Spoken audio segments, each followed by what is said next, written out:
ನಮಸ್ಕಾರ ಎಲ್ಲರಿಗೂ ಪ್ಯಾಪ್ಲಿ online YouTube ಚಾನಲ್ಗೆ ಸ್ವಾಗತ. ನಿಮಗೆ ಈ ಒಂದು ವಿಡಿಯೋದಲ್ಲಿ HK ಪ್ರಮಾಣಪತ್ರಕ್ಕೆ ಬೇಕಾಗುವಂಥ ಡಾಕ್ಯುಮೆಂಟ್ಗಳು ಯಾವ್ಯಾವ ಅಂತ ಸಂಪೂರ್ಣವಾದ ಮಾಹಿತಿಯನ್ನು ಕೊಡ್ತಾ ಹೋಗ್ತೀನಿ. ನೀವು ಕೂಡ ಕಲ್ಯಾಣ ಕರ್ನಾಟಕ ಭಾಗದವರಾಗಿದ್ದರೆ ಮತ್ತು ಈ ಒಂದು HK ಸರ್ಟಿಫಿಕೇಟನ್ನು ಮಾಡಿಸ್ತಾ ಇದ್ದರೆ ಇದಕ್ಕೆ ಬೇಕಾಗುವಂಥ ಡಾಕ್ಯುಮೆಂಟ್ ಏನೇನಂತ ನೋಡ್ಕೊಳ್ಳೋಣ. 2026ನೇ ಒಂದು ಸಾಲಿನ ಈ ಒಂದು ಡಾಕ್ಯುಮೆಂಟ್ಗಳು ತಿಳಿಸ್ಕೊಡ್ತಾ ಹೋಗ್ತೀನಿ. ಹಾಗೂ HK ಸರ್ಟಿಫಿಕೇಟನ್ನು ಆನ್ಲೈನ್ ಮುಖಾಂತರ ಅರ್ಜಿಯನ್ನು ಸಲ್ಲಿಸೋದು ಯಾವ ರೀತಿ ಅಂತ ಈ ಹಿಂದೆ ವಿಡಿಯೋ ಕೂಡ ಮಾಡಿದ್ದೀನಿ. ಕೇವಲ 40 ರೂಪಾಯಿನಲ್ಲಿ ನೀವು ಈ ಒಂದು ಅರ್ಜಿಯನ್ನು ಹಾಕೋಬೋದು. ಅದರ ಒಂದು ಲಿಂಕನ್ನು ವಿಡಿಯೋದ ಡಿಸ್ಕ್ರಿಪ್ಷನಲ್ಲಿ ಕೂಡ ಹಾಕಿರ್ತೀನಿ, ನೋಡ್ಕೊಳ್ಳಿ. ಆ ಒಂದು ವಿಡಿಯೋ ನೋಡಿಕೊಂಡು ನೀವೇ ನಿಮ್ಮ ಮೊಬೈಲಲ್ಲಿ ಅರ್ಜಿಯನ್ನು ಸಲ್ಲಿಸ್ಕೋಬೋದು. ಬನ್ನಿ ಇವಾಗ ವಿಡಿಯೋನ ಸ್ಟಾರ್ಟ್ ಮಾಡೋಣ. ಸ್ನೇಹಿತರೆ, ಮೊದಲನೇದಾಗಿ ಕಲ್ಯಾಣ ಕರ್ನಾಟಕ ಭಾಗದಲ್ಲಿ ಸ್ಟಡಿ ಮಾಡಿರುವಂಥ ವಿದ್ಯಾರ್ಥಿಗಳಿಗೆ ಡಾಕ್ಯುಮೆಂಟ್ ಏನು, ಮತ್ತು ಈ ಒಂದು 7 ಜಿಲ್ಲೆಗಳ ಹೊರತುಪಡಿಸಿ ಬೇರೆ ಜಿಲ್ಲೆಯಲ್ಲಿ ವ್ಯಾಸಂಗ ಮಾಡಿದರೆ ಆ ಒಂದು ಡಾಕ್ಯುಮೆಂಟ್ ಏನು ಬೇಕಾಗುತ್ತೆ, ಮತ್ತು ಈ ಒಂದು ಹೈದರಾಬಾದ್ ಕರ್ನಾಟಕ ಪ್ರದೇಶದ ಒಂದು ಹುಡುಗನನ್ನು ಮದುವೆ ಆದಾಗ ಆ ಒಂದು ಹುಡುಗಿಗೆ 370 ಬೇಕಾದಲ್ಲಿ ಆಕೆಗೆ ಏನು ಬೇಕು ಅನ್ನೋದು ಡಾಕ್ಯುಮೆಂಟ್ ಕೂಡ ಈ ವಿಡಿಯೋದಲ್ಲಿ ಸಂಪೂರ್ಣವಾದ ಮಾಹಿತಿಯನ್ನು ಕೊಡ್ತಾ ಹೋಗ್ತೀನಿ. ಸ್ನೇಹಿತರೆ, ಮೊದಲನೇದಾಗಿ ಈ ಒಂದು ಕಲ್ಯಾಣ ಕರ್ನಾಟಕ ಭಾಗದಲ್ಲಿ ಓದಿರುವಂಥ ವಿದ್ಯಾರ್ಥಿಗಳಿಗೆ ಬೇಕಾಗುವಂಥ ಡಾಕ್ಯುಮೆಂಟ್ ನೋಡ್ತಾ ಇದ್ದಾರೆ. ಕಲಬುರಗಿ, ಬೀದರ್, ರಾಯಚೂರು, ಕೊಪ್ಪಳ, ಬಳ್ಳಾರಿ, ಯಾದಗಿರಿ ಮತ್ತು ಇವಾಗ ಹೊಸಪೇಟೆ ಕೂಡ ಆ್ಯಡ್ ಮಾಡಿದ್ದಾರೆ.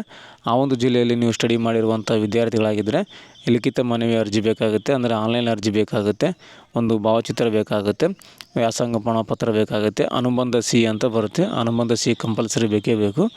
ಎಲ್ಲ ಒಂದು ಸ್ಕೂಲ್ಗಳಲ್ಲಿ ಬರೆದು ಕೊಡ್ತಾರೆ ಅದನ್ನು. ಮತ್ತು ಮತದಾರ ಗುರುತಿನ ಚೀಟಿ ಬೇಕಾಗುತ್ತೆ, ಸ್ವಯಂ ದೃಢೀಕೃತ, ಅದಕ್ಕೆ ಸೈನ್ ಮಾಡಬೇಕು.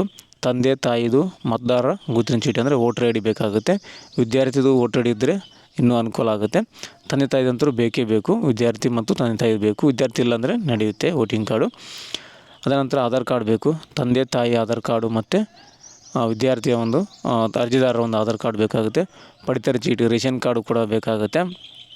ಜನನ ದಾಖಲೆ ಇದ್ದರೆ ನಿಮಗೆ SLC ಮಾರ್ಕ್ಸ್ ಕಾರ್ಡು ಕೊಡ್ಬೋದು, ಅಥವಾ PUC ಡಾಕ್ಯುಮೆಂಟ್ ಕೂಡ ಕೊಡ್ಬೋದು. ಮತ್ತು ನಿಮ್ಮ ಹತ್ರ ಬರ್ತ್ ಸರ್ಟಿಫಿಕೇಟ್ ಇದ್ದರೆ ಕೂಡ ಬರ್ತ್ ಸರ್ಟಿಫಿಕೇಟನ್ನು ಕೊಡ್ಬೋದು.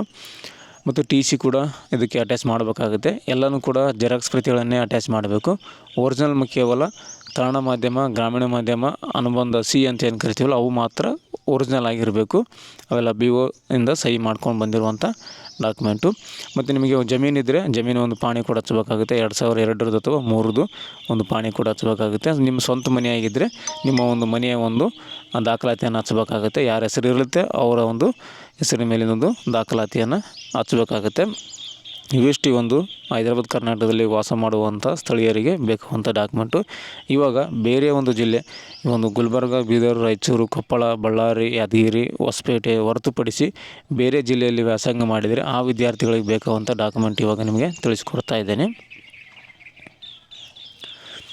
ಈಗ ನೋಡ್ತಾ ಇದ್ದೀರಲ್ಲ, ಈ ಒಂದು ಜಿಲ್ಲೆ ಹೊರತುಪಡಿಸಿ ಬೇಕಾಗುವಂಥ ಡಾಕ್ಯುಮೆಂಟು ಒಂದು ಆನ್ಲೈನ್ ಅಪ್ಲಿಕೇಶನ್ ಬೇಕಾಗುತ್ತೆ, ಒಂದು ಫೋಟೋ ಕೂಡ ಬೇಕಾಗುತ್ತೆ, ಮತ್ತು ವ್ಯಾಸಂಗ ಪ್ರಮಾಣಪತ್ರ, ಅನುಬಂಧ ಸಿಯಲ್ಲಿ ಸ್ಟಡಿ ಮಾಡಿರ್ತಾರೆ ಆ ಒಂದು ಶಾಲಾ ಕಾಲೇಜಿನಲ್ಲಿ ಕನ್ನಡ ಮಾಧ್ಯಮ ಅಥವಾ ಗ್ರಾಮೀಣ ಮಾಧ್ಯಮ ಅಥವಾ ಅನುಬಂಧ ಸಿ ಈ 3 ಬರ್ಸ್ಕೊಂಬರ್ಬೇಕಾಗುತ್ತೆ. ಗ್ರಾಮೀಣ ಮಾಧ್ಯಮ ಓದಿಲ್ಲ ಅಂದರೆ ನೀವು ಜಸ್ಟ್ ಅನುಬಂಧ ಸಿ ಸ್ಟಡಿ ಸರ್ಟಿಫಿಕೇಟ್ ಅಂತ ತರಬೇಕಾಗುತ್ತೆ.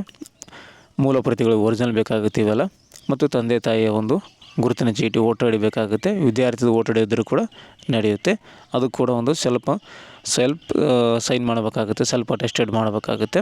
ಸ್ವಯಂ ದೃಢೀಕೃತ ಆಧಾರ್ ಕಾರ್ಡ್ ಬೇಕಾಗುತ್ತೆ, ತಂದೆ ತಾಯಿ ಆಧಾರ್ ಕಾರ್ಡು ಮತ್ತು ವಿದ್ಯಾರ್ಥಿ ಆಧಾರ್ ಕಾರ್ಡು, ಮತ್ತು ಪಡಿತರ ಚೀಟಿ, ರೇಷನ್ ಕಾರ್ಡು ಕೂಡ ಬೇಕಾಗುತ್ತೆ. ಜನನ ದಾಖಲೆ ಬಗ್ಗೆ SLC ಅಥವಾ TC ಬೇಕಾಗುತ್ತೆ. ಮತ್ತು ಬರ್ತ್ ಸರ್ಟಿಫಿಕೇಟ್ ಇದ್ದರೂ ಕೂಡ ನಡೆಯುತ್ತೆ. ಇದು ಕೂಡ ನೀವು ಸೆಲ್ಫ್ ಅಟೆಸ್ಟೆಡ್ ಸೈನನ್ನು ಮಾಡಬೇಕಾಗುತ್ತೆ. ಮತ್ತು ಅರ್ಜಿದಾರರ ವಾಸಸ್ಥಳ ಕೂಡ ಬೇಕಾಗುತ್ತೆ. ವಾಸಸ್ಥಳ ಮತ್ತು ಜಾತಿ ಆದಾಯ ಪ್ರಮಾಣಪತ್ರ ಕೂಡ ಬೇಕಾಗುತ್ತೆ. ಪೋಷಕರ ಹೆಸರಿನಲ್ಲಿ ವ್ಯಾಸಂಗ ಪ್ರಮಾಣಪತ್ರ ಇದ್ದರೂ ಕೂಡ ಅದನ್ನು ಕೂಡ ನೀವು ಸಬ್ಮಿಟನ್ನು ಮಾಡ್ಬೋದು. ಮತ್ತು ನಾಡ ಕಚೇರಿಯಿಂದ ಪಡೆದ ವಂಶಾವಳಿ ಪ್ರಮಾಣಪತ್ರ, ಕಂಪಲ್ಸರಿಯಾಗಿ ವಂಶಾವಳಿ ಪ್ರಮಾಣಪತ್ರ ಬೇಕಾಗುತ್ತೆ. ಬೇರೆ ಒಂದು ಜಿಲ್ಲೆಗಳಲ್ಲಿ ಓದಿದರೆ ವಂಶಾವಳಿ ಕೇಳ್ತಾರೆ.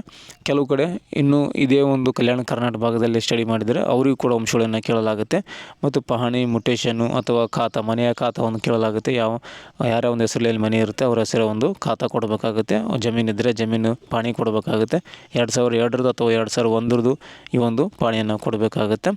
ಮತ್ತು ಜಾತಿ ಆದಾಯ ಪ್ರಮಾಣಪತ್ರ ಕೂಡ ಕೊಡಬೇಕಾಗುತ್ತೆ. ಇವಿಷ್ಟು ಇದೊಂದು ಬೇರೆ ಒಂದು ಜಿಲ್ಲೆಯಲ್ಲಿ ಸ್ಟಡಿ ಮಾಡಿರುವಂಥ ವಿದ್ಯಾರ್ಥಿಗಳಿಗೆ ಈ ಒಂದು ಡಾಕ್ಯುಮೆಂಟು. ಕೆಲವು ಸಲ ಬೇರೆ ಜಿಲ್ಲೆಯಲ್ಲಿ ಓದಿದರೆ ಈ ಒಂದು ಅನುಬಂಧ ಸಿಹಿಯನ್ನು ಕೊಡಲಾಗ್ತಾ ಇಲ್ಲ, ನಾವು ಕೊಡೋಕ್ಕೆ ಬರೋದಿಲ್ಲ ಅಂತ ಹೇಳ್ತಾ ಇದ್ದಾರೆ. ಅನುಬಂಧ ಸಿಹಿ ಬೇರೆ ಜಿಲ್ಲೆಯಲ್ಲಿ ಕೊಡ್ತಾ ಇಲ್ಲ, ಕೇವಲ ಕಲ್ಯಾಣ ಕರ್ನಾಟಕ ಭಾಗದಲ್ಲಿ ಒಂದು ಅನುಬಂಧ ಸಿಹಿಯನ್ನು BO ಅವರು ಸೈನ್ ಮಾಡಿ ಕೊಡ್ತಾ ಇದ್ದಾರೆ, ಬೇರೆ ಜಿಲ್ಲೆಯಲ್ಲಿ ಕೊಡ್ತಾ ಇಲ್ಲ. ಕೊಡಲಿಕ್ಕೆ ಕಡೆ ಎಷ್ಟು ನಿಮಗೆ ಈ ಒಂದು ಸ್ಟಡಿ ಸರ್ಟಿಫಿಕೇಟನ್ನು ಬರ್ಸ್ಕೊಂಬರ್ಬೇಕಾಗುತ್ತೆ.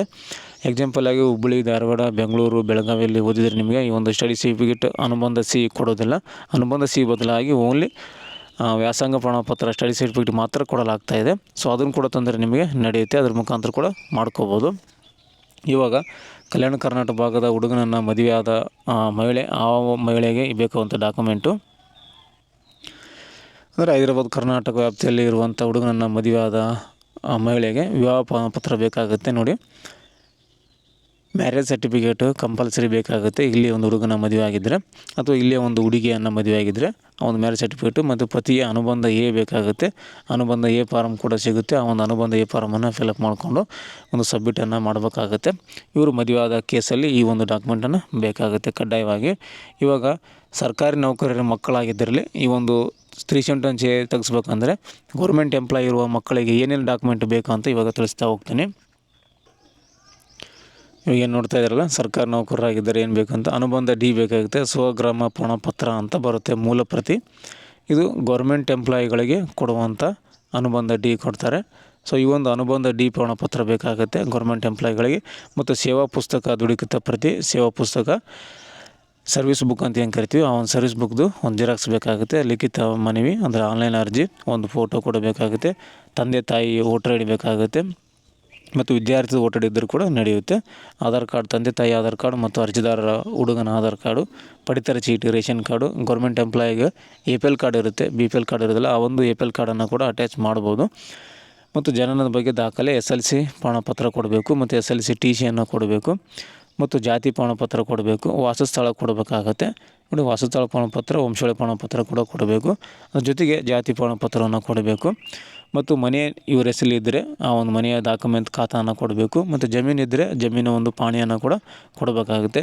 ಇವಿಷ್ಟು ಡಾಕ್ಯುಮೆಂಟ್ ಇದ್ದರೆ ಈ ಒಂದು 371 ನೀವು ಅರ್ಜಿಯನ್ನು ಸಲ್ಲಿಸ್ಕೋಬೋದು. ಕೇವಲ 40 ರೂಪಾಯಿ ಆನ್ಲೈನ್ ಅರ್ಜಿ ಹಾಕೋಕ್ಕೆ ಇರುತ್ತೆ. ಗ್ರಾಮೋನ್, ಬೆಂಗಳೂರು, ಕರ್ನಾಟಕ ಕೇಂದ್ರದಲ್ಲಿ ಅರ್ಜಿ ಶುಲ್ಕ ಜಾಸ್ತಿ ಇರುತ್ತೆ. 75 ರೂಪಾಯಿ ಅರ್ಜಿ ಶುಲ್ಕ ಇದೆ. ಸೊ ಹಾಗಾಗಿ 100 ರೂಪಾಯಿಂದ 150 ರೂಪಾಯಿ ನಿಮಗೆ ಸರ್ವಿಸ್ ಚಾರ್ಜ್ ಮಾಡ್ಬೋದು, ಯಾಕಂದರೆ ಅಮೌಂಟ್ ಜಾಸ್ತಿ ಕಟ್ಟಾಗುತ್ತೆ. ನೀವೇ ಡೈರೆಕ್ಟಾಗಿ ನೀವು ಮೊಬೈಲಲ್ಲಿ ಹಾಕ್ಕೊತೀನಿ ಅಂದರೆ 40 ರೂಪಾಯಿ ಕಟ್ಟಾಗುತ್ತೆ. ಸ್ನೇಹಿತರೆ, ಇದಿಷ್ಟು ಈ ಒಂದು HK ಪ್ರಮಾಣಪತ್ರಕ್ಕೆ ಬೇಕಾಗುವಂಥ ಡಾಕ್ಯುಮೆಂಟ್ ಏನೇನಂತ ಲಿಸ್ಟ್ ನಿಮಗೆ ತಿಳಿಸ್ಕೊಟ್ಟಿದ್ದೀನಿ. ಈ ಒಂದು ಮಾಹಿತಿ ನಿಮಗೆ ಉಪಯುಕ್ತ ಆಗಿದೆ ಅಂತ ಅನ್ಕೊತೀನಿ ಸ್ನೇಹಿತರೆ. ಇದು ರಿಲೇಟೆಡ್ ಆಗಿ ಏನಾದರೂ ಡೌಟ್ಸ್ಗಳಿದ್ದರೆ ಕಮೆಂಟ್ ಮಾಡಿ, ಕಮೆಂಟಲ್ಲಿ ನಿಮಗೆ ಉತ್ತರವನ್ನು ಕೊಡ್ತೀನಿ ಅಂತ ಹೇಳ್ತಾ ಥ್ಯಾಂಕ್ಸ್ ಫಾರ್ ದ ವಾಚಿಂಗ್.